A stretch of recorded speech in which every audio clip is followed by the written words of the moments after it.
Good morning, folks. Welcome to another week on The Sense of Things with Jeff and Ron. This week, we got a lot of exciting stuff going on. Of course, we are still in the midst of a conflict in the Middle East. And if you've watched oil prices, they've been everywhere, up, down, left, over, under, whatever, all week long. So that's had some effects on the market, but not a whole lot of effects on the market overall. Ron's got some stuff today. Of course, this week in history, we're going to be talking about market corrections throughout history. We've got an update on delinquencies. This was something we were going to do last week, but we just ran out of time. And then Ron's also got ETF flows. I'm going to cover some of the economics from this week, which I think are interesting. And I think this is going to be a very interesting week across the board for economic data. I'm not sure that's going to have much effect on the Fed meeting next week, but we'll see. I also have got an update from last week because last week I had reported who the top oil producers were, and I wasn't even aware that the U.S. was so big. But I went back through time, and I'm going to share historically where we've been over the last, let's say, 50 years. So stay tuned. We'll be right back on in just a second.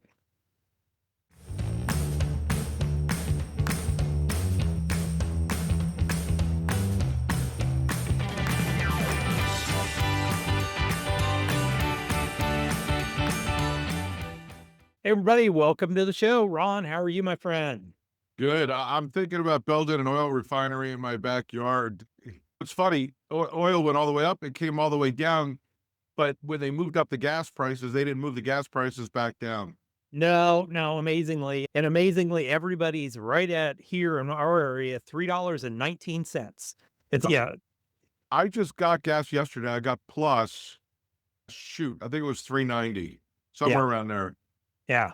So you're probably somewhat close to us at that point. But yeah, it's ridiculous. And yes, I realize there's some disruption in the Straits of Hormuz and stuff like that, but that'll work itself out. I'm really excited to hear that the world stepped in and said, all right, we're going to release strategic petroleum reserves, and that Yeah, should which was start the to filter out.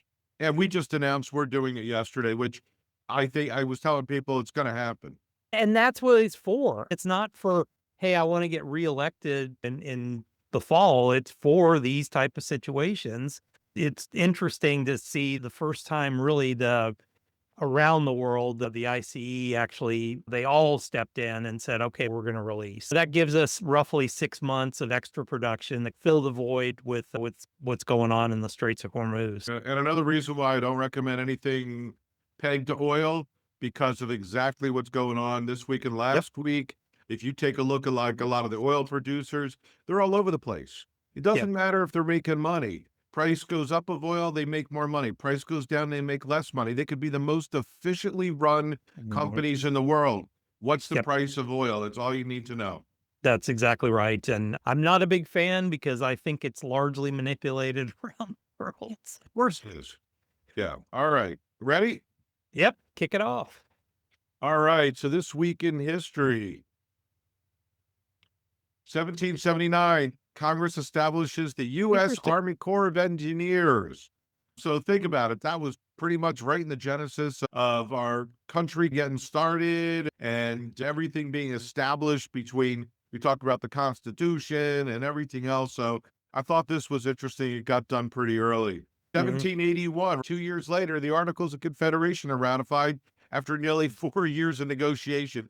I can only imagine what that negotiation must have been like with no air conditioning and no heat. Nope. And there's these buildings yelling and screaming at each other, all old school people, obviously all men. Who knows? Yeah. I think it almost would have been a serious amount of comedic material. Yes. Wearing 10 pounds of clothing. And then, of course, the barristers coming over from England are wearing the wigs. Oh, yeah. On top of that. 1789, here we go. Government under the U.S. Constitution begins. So here we got the Articles of Confederation are ratified, and then it still took another 8 more years before we actually are now running our country under a set of rules. 1865, long overdue, Confederacy approves black soldiers. And they were some of our bravest people. And Yep. many of them I thought were fighting a lot earlier. I don't know why. This was towards the end of the war. But yeah, but this is the Confederacy. They were fighting. There were black units in the Union Army from or 16. It was Why 1862 or were three. that's my point. What were they fighting for? Yeah, yeah. Makes no sense. Obviously, there was a do this or die. Who knows what kind of Well, rationale was provided? yeah, and the ones that were fighting for the Union, they were already free to begin with. So it wasn't like they were fighting for freedom or anything like that. They were fighting because they were Or patriots. many of And the Union soldiers did have a problem with it in the very beginning. yeah. Oh, of course. Crazy. And then it still took another 100 years before you could have a black baseball player. Of course. Crazy. 1869, talking about baseball, Cincinnati Red Stockings become the first professional baseball team. And the rest is history. I think they were probably paid 25 cents a day. I'm sure. And probably their per diem was you make your own food. Yeah, exactly. Yeah, you buy it wherever you can find it. 1876, first discernible speech is transmitted over a telephone system, not invented by Alexander Graham Bell. And what was first words? Something in Mr. Watson, because that was his. Watson, here, I need you. Yes, that was his assistant. Yeah. And he invested in addition, invented it. So 1894, Coca-Cola sold in glass bottles for the first time. And then I think they started doing it in cans in the 1930s or 40s. Who was one of the most famous people that invested very early on in Coca-Cola? I'm not sure. Give you a hint. He played baseball. Babe Ruth. Ty Cobb. Ty Cobb. He was from Georgia, known as Yeah. the Georgia Peach, one of the most vile players ever in baseball history. Let's get set. He made, I don't know, 10, 20, 100x more outside of baseball with his investment, specifically in Coca-Cola, than he ever made in baseball. Yeah. One of the most vile players who used to slide into second base with cleats in people's faces. So yeah. 1938. Obviously, Austria did not agree to this. Nope. Germany annexes Austria. My lineage is from Austria, so I saw that. I'm like, put it in there. Yeah. 1959, the first Barbie doll makes its debut. Okay. And forever giving everybody body shaming issues. 1964, Jack Ruby sentenced to death for murdering Lee Harvey Oswald. Texas always had the death penalty if you got convicted for murder. Obviously, there was a reason why they kept him alive. And I think he died in 77 of cancer, somewhere Of around cancer there. in jail. Yeah, exactly. I did not know this. 1967, JFK's body moved to permanent gravesite. I thought the whole funeral, and I remember watching a video of this, I thought that where they buried him was the final gravesite. I didn't know they moved him. I didn't know. I've only seen, I've been there before to Arlington, and I know that he and Bobby are buried next to each other, but yeah. Huh. That's weird. 1985, first Adopt a Highway sign goes up on Texas Highway 69 by the Tyler Civitan Club. I never really understood this because do you have to keep putting out money every year to help it keep it clean? I don't understand this. I don't know if they put up money per se. They volunteer to go clean up the road, but I'm is that what it is? They clean it up? Yeah, so they volunteer. I mean, if the highway, who the hell's going out there to pick up garbage? They're going along the medians, not on the road, but yeah, I mean, it's. And I'm sure that's just as safe in Texas. Oh, yeah. Yeah. I thought the median was for passing. It is for passing, yeah. I was watching something this morning, and they were showing this, like, a outer view of a school bus pulling up, and some idiot in a truck just whips around the right side as kids were coming up. It's like, you're killing me, people. Unbelievable. All right. Wrapping up here. 1996, George Burns dies at 100. And actually, I think he was 95 or 96. He actually made sure he had all his gigs booked until he turned 100. Because he says, I want to keep performing till 100. And I think he died within 3 or 4 months of turning 100. That's hilarious. Once again, another one. He was popular before our time, but it Yeah. was certainly the cute old guy when we were growing up. And he did all the God movies and all that stuff, which were just hilarious. He was a funny dude. That and I just recently watched the Mel Sunshine Boys Brooks. with Walter Matthau was great. Yeah. Oh, anything with Walter Matthau I loved, but no, I just watched the Mel Brooks thing, the 99-year-old man. It's freaking hilarious. It's 2 I haven't seen episodes. it yet. I love Mel Brooks. Yeah. I'll have to watch. Oh, Is it it's on awesome Prime or because it takes Netflix? it. Yeah, it goes. It was on YouTube TV, so I don't know exactly. I think it Oh, may have been. I think it's on HBO Max or something like that. But it's really good. It's 2 full episodes of literally his entire life and all the movies and all the stories behind the scenes. So amazing. All right. So we briefly spoke about this last week. Are we in a correction? yeah. Are we due to be in a correction? People are freaking out. We're down 3%. What's going on? Listen, folks, I think this is the third, maybe the fourth time we've done this in 3 years. This is normal.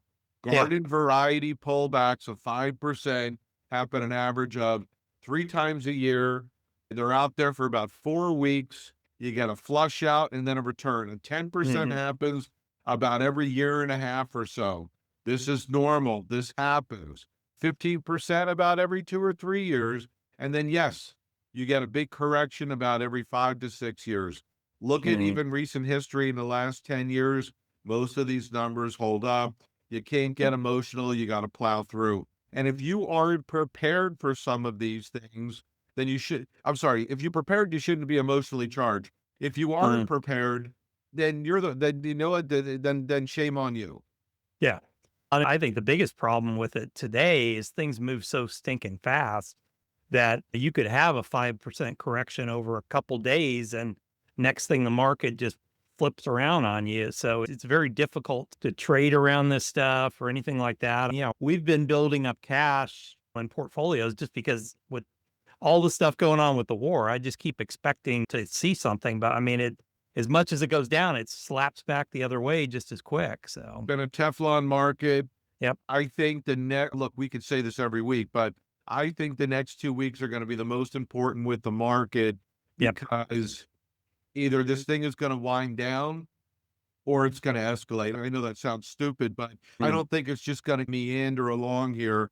I think No. it's either going to wind down to get somewhat resolution or it's going to escalate to the point where oil is going to stick at 110, 120. We're going to see supply chain issues. It's going up. Prices are going up. We'll have to see what happens. But I think by the end of March, I think we're going to have some good direction of what's Yeah. going to happen. And like I said, I think the market is giving you an indication of what it what's going to happen once the resolution starts. And I think the biggest part of this whole thing, yes, we may still have active combat going on over there. I think it's going to wind down, but I think the big key is going to be safely getting those ships out of the Straits of Hormuz. I think when that happens, whatever that resolution is, whether we're escorting ships or we finally just pound Iran down into the ground enough to where they can't do what they've been doing. I think that's going to be the true key to this market. And what you're seeing out of it is if that happens, the market's going to rocket up. You've got to be prepared for that. Yeah, buy But the I think quality there's still, stuff on the way down. yeah, and that's it. You want to look for that opportunity to be able to rebuild into some really good stuff that's getting pounded here and there. Yeah, so let's look at kind of some trouble areas. We talk about delinquency rates every now and then. We knew this was just a matter of time on the student loans. Yeah. With credit card balances, we know that have been going up for a long time.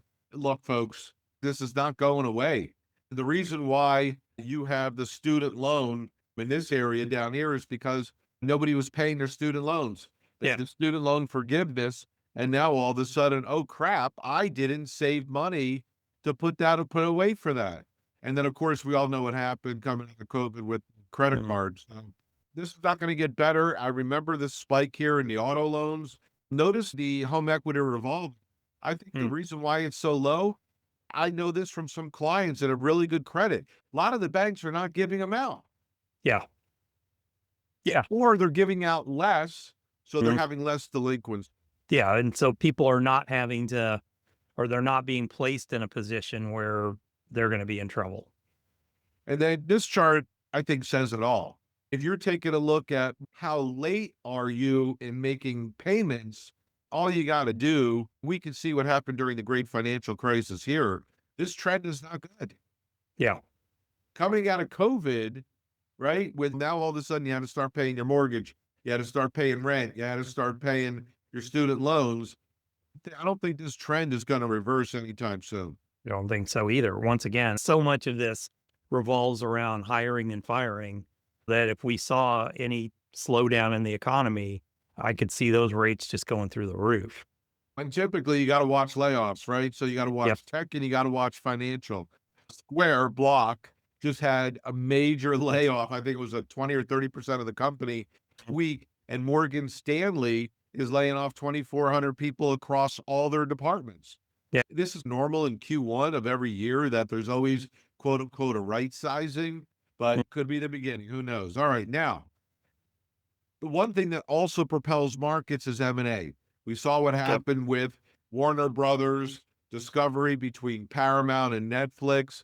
I don't know what's going on there. I have a feeling there's something political that was going on in the background. Paramount does not have the money, right? Yeah. They're borrowing it from Oracle stock and from a lot of other sources. And by the way, I am predicting potentially this is another AOL time life situation. I was And if just people about to say remember that. from 25 years ago, they were so highly leveraged, the company almost went away. Yeah. I have a feeling this could be a very similar situation because Paramount is gone down. Oracle has gone down. They're backing it up with daddy's stock. So this could be another over leveraged situation just to buy assets that they might never be able to really get out from under this. And that's why Yeah. Netflix went away. I think they were smart. And you know what? They could end up getting fire sale in about 3 to 5 years. That's my thoughts. And they may be able to get both of the platforms for even less. And I don't know if than the what they government would allow them to take over all that, but who knows? Once again, the argument about, oh, monopolies and all this and the streaming, there's so many streaming services. I'm sorry. I Yeah. said this 5 years ago with the streaming. It's going to be like the cell phone business. It 30 is. years ago, you had what, a dozen, 15 providers? What do we have You now? got 3? 4. Yeah. 4? The 3 to You 4. have Yeah. I mean, 3 major, and then you have 2 or 3 small people that Yep. will end up getting eaten up. It's That's going to exactly happen. There's going to be consolidation. Yep. I And would have that's, figured Disney would have added some properties to theirs because they haven't been making money on streaming yet. they haven't been making money on streaming. And quite frankly, they haven't been making much money they're making money on their theme parks. That's it. They're really not making money on their content because it's just been garbage, quite frankly. They really haven't had a major blockbuster in 15, 20 years. Talking about theme parks, I don't know how much longer that's going to last. I was talking to somebody that their neighbor took a family of 4 for a day to Walt Disney World, cost over $1,000. Yep. Family of 4, $250. I don't even know if they got the fast passes or what. They're over $1,000 for one day. For How one are day. people able to go on a 3 or 4 day vacation to I mean, Disney World? My wife and I used to love to go to Disney. We used to do that a lot when we first got married. We were just huge Disney fans. And a couple of years ago, we're sitting there looking at, okay, let's go do maybe a Disney trip. And I priced it out. And I'm like, I can freaking go to London and stay in London, one of the most expensive cities in the world, for about a third of the cost of going to Disney. Yeah. Which was I will insane. tell you, I like Universal Studios in Orlando much. It's a I'm little not bit more for adults. They got better rides, they have better stuff going on, and I think at half the cost. Yeah, So well, for me- not a fan of Universal. Went there a few years Oh. ago, but yeah, not really a fan of Universal. I just don't. One, I don't like rides that spit on me, and every single ride seemed to spit on me, which water. I know, but it feels like spit. So no, I don't want to do it. All right, here we go. The last one. So where is money flowing in the market? Basically, you got to look at it this way, folks. Yes, it's going to equity, but the fixed income market. This could be bonds. This could be preferred stock. This could be treasury funds, whatever it may be. This is where the money is flowing. So people are looking for yield because obviously high yield accounts now are running between 3 and 3.4, depending on where Mhm. you're going. And people are looking for a ballast in their portfolio for protection. I don't know. What are your thoughts? I don't know what your I clients are I doing, don't see but this I don't holds see true it. for us. Don't invest in fixed income with client accounts. We're either cash or we're in the equity markets because I just don't see it. The fixed income market has been a dead area. I don't care if you get yield or whatever, you've been getting your ass handed to you on the capital side. What's the point? I'm not there for the safety. We've used CDs in client portfolios for the last several years because we are going to get the money out there. But as far as ETFs or bond funds or anything like that, not a fan. I don't see it. If the bond funds are paying dividends and you have a high earner, it's not so bad. Yeah. Yeah. But yeah, I don't see it. I've not really been a fan of it. Like I said, we've done better just on dividend paying stocks and preferred stocks than anywhere else recent, at least in recent years. All right, what do you All right, so let's whip through this real quick. Give me a second here. Let me get it on the right screen. Economically, couple of things. Got a lot of negative stuff going on in the world. When you look through the negative and you look into some of the positives going on right now, existing home sales. Once again, I'm a big believer in the home market. If it's doing well or if it's moving in the right direction, so much falls through that. You buy a house or more people are buying homes. That means that more people are going to plumbers. They're going to Home Depot. All those things. It flows downhill. So if you look at existing home sales, they are up once again for this month. The consensus was 3.8 million. We ended up with 4.09. So once again, moving in the right direction there. That's super exciting. Housing starts and permits. This is still, I can't believe that we were at a government shutdown in October and we're still dealing with delayed data and stuff like that. But housing starts and permits for January, 1.48. Consensus had been 1.3, prior 1.4. So we're moving in the right direction there. We're starting to get more inventory out there, which is fantastic. International trade in goods and services. This was actually really outstanding, and it's one that doesn't seem to be getting any kind of press anywhere. Prior month, negative 70 billion. This month, negative 54. That means that our trade deficit is really compressing fast. The consensus had been negative 67 billion. So that is really good news. And we saw that last week when we started to look at import export prices and things like that. So those numbers, I think, are going to catch up to us here as we go. Jobless claims, that's the big one. We were just discussing that a few minutes ago. Jobless claims, 213 today. Consensus was 217. That 213 stayed with the prior week. Once again, we're not really necessarily seeing that spike up, although when you've got some of these tech and financial firms that are laying off, that may start to spike up here as we see.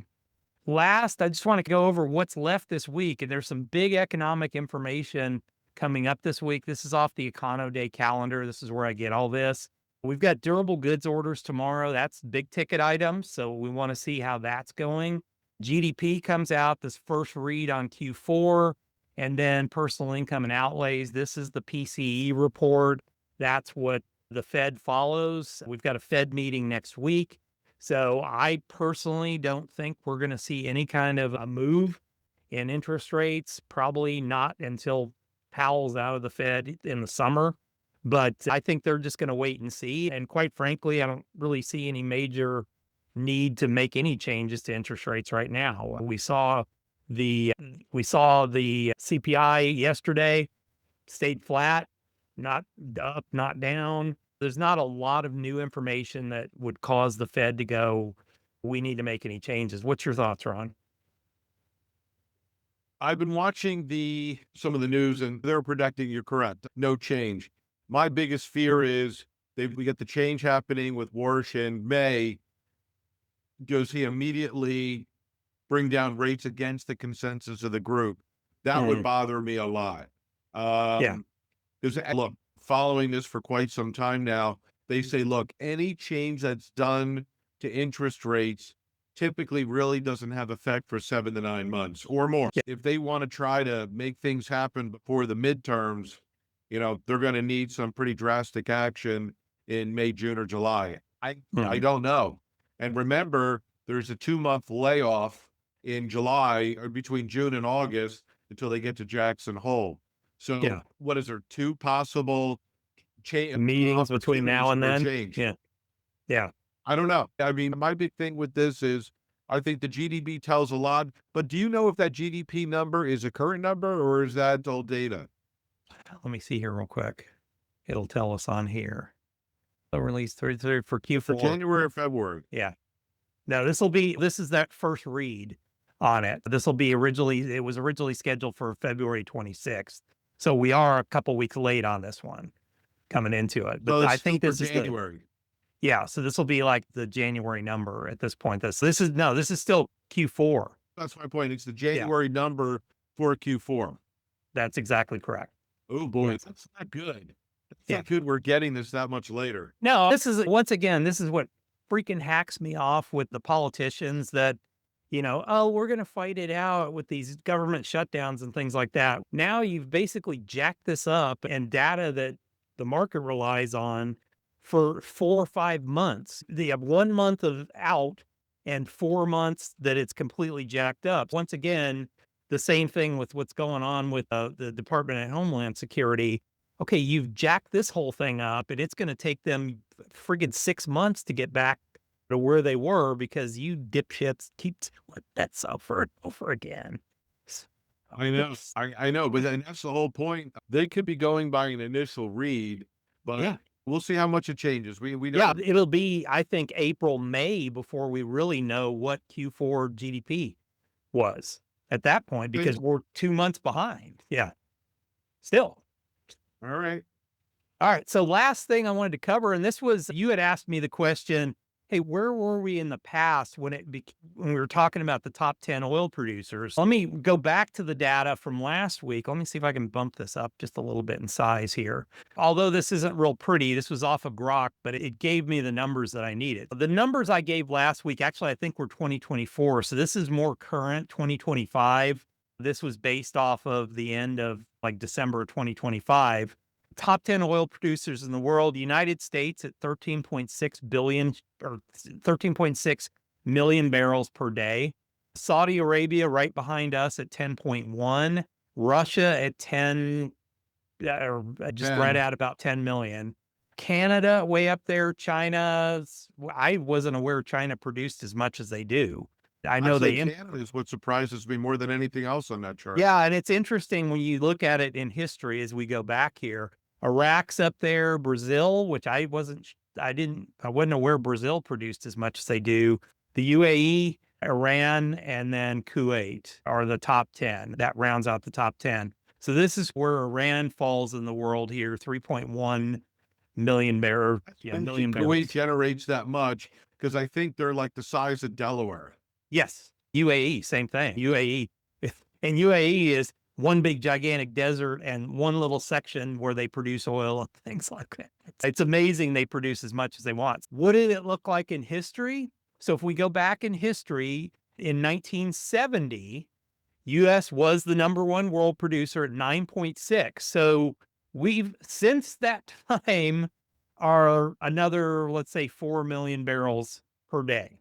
Soviet Union, so that was all of the Soviet Union. So that's Kazakhstan and all the stands combined into the Soviet Union, 6.9 million barrels. Iran back in 1970 was 3.8. Saudi Arabia was 3.8. Venezuela, 3.7. Libya, Kuwait, Iraq, Canada, and Nigeria, which when you look at 2000, Nigeria was still there. Some of these have fallen off since. What happened from 1970 to 2000? US fell to number 3 in the world. And if you look at the number, we were 9.6 million barrels. We dropped to 5.8 million in 2000. Saudi Arabia became the number 1. It massively increased its production in up to 2000. So they controlled the world at that point, and Russia stayed right about where they were. They didn't really change much after the dissolution of Also, Soviet Union. what was the difference in Russia as far as size in 1970 versus 2000? Remember, they Yeah. were chopped up. Oh, it was significantly larger. And then they lost all the stands in Georgia and everything else. And the production of Ukraine, which there's a significant amount of oil in Ukraine as well. China stayed about where they're at. Norway was big. It's fallen off the top. Mexico fallen off the top. Venezuela most definitely is fallen off the top. I would But they look for probably are still Venezuela. using the equipment from I 1970. think they are. Yes, they most definitely are using the equipment from then because the garbage oil that comes out of there, it just eats equipment up. So Iraq still stayed in the game. Iran still stayed in the game. UAE came online. What I was trying to look up, and I was having internet problems.